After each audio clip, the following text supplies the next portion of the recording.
imaginez une tiny house, c'est-à-dire une maison sur plateau remorque, une maison mobile qui vous suit comme vous suivez vos rêves. Un espace de vie qui n'est pas une mini-maison. À mes yeux, c'est pas une mini-maison, c'est pas faire l'équivalent d'une maison normale en plus petit, en condensé. C'est justement l'opportunité de créer un lieu de vie totalement nouveau, totalement différent. Pourquoi? Parce qu'en fait, ce qui occupe l'espace occupe notre esprit. Et, euh, et donc, quelque part, ce qu'il y a dans l'espace crée notre comportement. Et donc, si on voit une TV, ben, ça occupe notre esprit. Si on voit un frigo, on a envie d'aller dedans. Si on voit une cuisine, on a envie de cuisiner.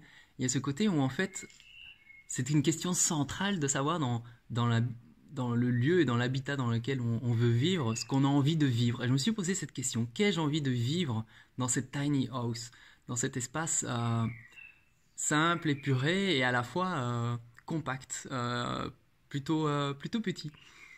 Et je me suis dit, voilà, j'ai envie de vivre de l'amour, du bonheur, de la poésie, des massages, du repos, du yoga, de la création, de l'intuition, des câlins, de la sensualité, et en même temps un lieu pragmatique, où on doit pouvoir mettre une salle de bain, un WC, une chambre, un bureau, une cuisine, un salon, une détente, des espaces de yoga, des espaces de création, des placards, des rangements, pouvoir mettre des affaires genre parapluie, chaussures, avoir une terrasse, avoir la vue sur les étoiles, un espace de repos, un espace de rêverie. Enfin voilà, tout ça dans 8 mètres par 8 mètres de long sur 2,50 m de large. C'est un challenge. Et je me suis dit, mais ça me plaît en fait.